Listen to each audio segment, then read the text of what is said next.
A Constituição da República prevê 4 princípios relativos ao Tribunal do Júri: plenitude de defesa, sigilo das votações, soberania dos vereditos e, por fim, competência constitucional de julgar os crimes dolosos contra a vida, atentados ou consumados.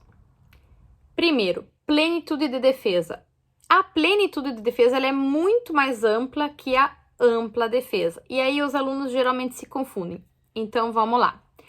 Quando eu falo em ampla defesa, ela é uma garantia constitucional para todo e qualquer processo criminal. E a ampla defesa tem 2 dimensões. A defesa técnica, no sentido que eu tenho a possibilidade de um defensor, né, que atue de forma técnica, com conhecimento jurídico, para me defender. Então, não pode haver processo criminal sem defesa técnica. Tanto é que existe a Defensoria Pública, ou, na sua ausência, a possibilidade da convocação do defensor dativo. E o segundo desdobramento da ampla defesa é a autodefesa. Então, eu posso me defender. Eu, ré, posso me defender. E essa autodefesa tem 2 desdobramentos. A autodefesa positiva, ou seja, eu posso ativamente participar da produção probatória. Momento por excelência é o interrogatório, no qual eu tenho o direito de falar a minha versão dos fatos, contradizer o que as demais pessoas falaram, seja vítima, seja testemunhas, né?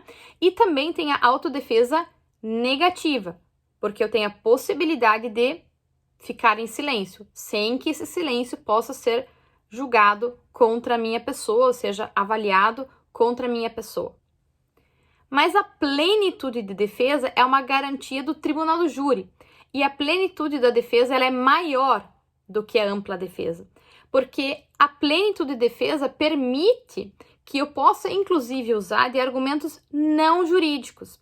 Então, é no Tribunal do Júri, né, que esse momento, que esse espetáculo em que você tem, né, os discursos acirrados entre acusação e defesa, que a defesa pode, inclusive, usar de argumentos da ética, da moral, dos valores culturais daquela sociedade. Então, existe a possibilidade de você usar argumentos que o direito não permitiria. Exemplo, eu não posso dizer no direito que uma vida vale mais que a outra.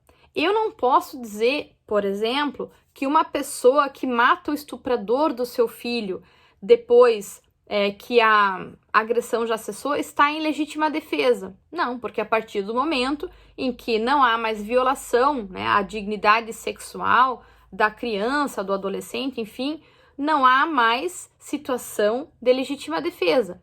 Porém, como que a gente poderia reprovar um pai ou uma mãe que, tomado por uma violenta emoção, né, vê lá aquele ato brutal em relação ao seu filho e que não toma uma medida drástica, às vezes, de matar o estuprador do seu filho ou da sua filha? Juridicamente, eu não consigo justificar esse tipo de situação, né? Na melhor das hipóteses, eu posso dizer que há uma privilegiadora, porque a mãe e o pai foram tomados por uma violenta emoção logo após a injusta agressão à vítima. Mas no júri, eu posso me utilizar, por causa da plenitude de defesa, de um argumento que não é jurídico, dizer, olha, quem aqui é o pai ou a mãe que talvez não faria o mesmo? Ou, se não fizesse o mesmo, como que nós vamos reprovar a pessoa que fez isso com o estuprador do seu filho ou da sua filha? Então, esse tipo de situação é possível alegar em defesa do réu, né, ou da ré, em razão da garantia constitucional da plenitude de defesa. Segundo princípio constitucional relevante é o princípio do sigilo das votações. Isto quer dizer que, quando a gente está lá perante o Tribunal do Júri, composto lá o conselho de sentença pelos jurados, né, pelos 7 jurados que vão lá julgar, e os jurados, eles votam mediante cédulas, sim ou não, respondendo às perguntas, essas votações dos jurados, ela é sigilosa. Então, num primeiro momento, essas votações, elas ocorrem em sala secreta. Então, se o processo em geral é público, o momento das votações no Tribunal do Júri é um momento privado, reservado, no sentido de que há um sigilo em relação a essa votação. os jurados, eles se recolhem juntamente, claro, com o juiz, promotor, defensor, a uma sala secreta, onde eles vão fazer essa votação. Em não havendo essa sala secreta, ou, enfim, diante de eventuais costumes do local, né, o juiz-presidente do Tribunal do Júri, ele geralmente pede para as pessoas que se encontram no recinto se retirarem, para que, então, seja feita a votação sigilosa, né? Outro desdobramento desse sigilo das votações é que, quando os jurados eles votam colocando sua resposta numa urna, né, dos votos válidos, e depois eles descartam os votos não válidos. Então, por exemplo, o juiz vai perguntar: os jurados entendem que no dia tal, por volta de tal horas, fulano de tal deu um disparo de arma de fogo contra a vítima? Se vocês entendem que sim, vocês votam sim. Caso contrário, vocês votam não. Então, ninguém vai ver qual foi o voto dos jurados, o voto é depositado numa urna, e na hora que o juiz abre os votos, ele vai simplesmente ler sim, sim, não, sim, não.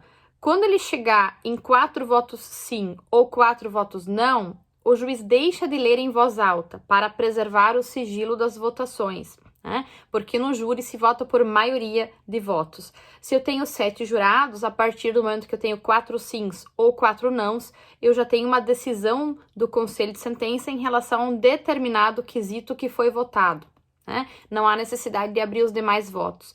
E assim se preserva, então, o sigilo daquilo que foi votado pelos jurados, né? Porque se foi uma decisão unânime, né, 7 sims, ninguém saberá, né? Terceiro princípio constitucional do Tribunal do Júri é soberania dos vereditos dos jurados. Isto quer dizer que aquilo que os jurados decidirem é uma decisão soberana. Então, se os jurados decidirem por absolver, o juiz, presidente do Tribunal do Júri, é obrigado a fazer uma sentença penal absolutória.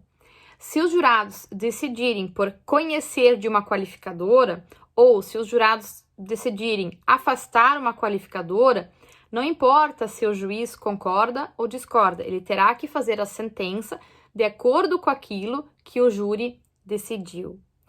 Inclusive, a decisão dos jurados é tão soberana que, em havendo algum recurso ao Tribunal de Justiça, o Tribunal de Justiça pode reconhecer alguma nulidade, pode até reconhecer algum erro no cálculo da pena, mas o tribunal ele não pode reformular a decisão dos jurados, né? Então, se houve uma nulidade, o tribunal reconhece e manda voltar, eventualmente, fazer um novo júri, né?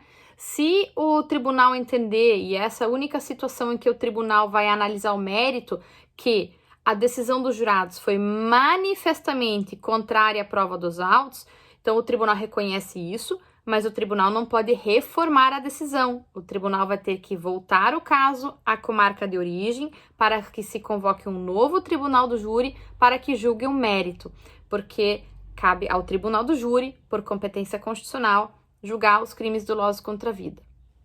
E aproveitando então, falando do quarto e último princípio constitucional previsto na Constituição para o tribunal do júri, nós temos a competência do tribunal do júri para julgar crimes dolosos contra a vida. Então, em síntese, o que vai a júri? Crimes dolosos, né, contra a vida, que estão previstos no Código Penal, lá no artigo 121 até o 127. Estamos falando em homicídio doloso, induzimento, instigação, auxílio e suicídio, infanticídio e as diversas modalidades de aborto. Todos esses crimes, tanto na forma tentada quanto consumada, bem como eventuais crimes conexos, vão a tribunal do júri, né? Então, eventualmente, alguém mata alguém e oculta o cadáver. Crime de ocultação de cadáver, cometido no mesmo contexto, conexo, vai ao tribunal do júri. Então, em síntese, temos 4 princípios constitucionais do júri que espero eu tenham ficado bastante claros aí para vocês, né?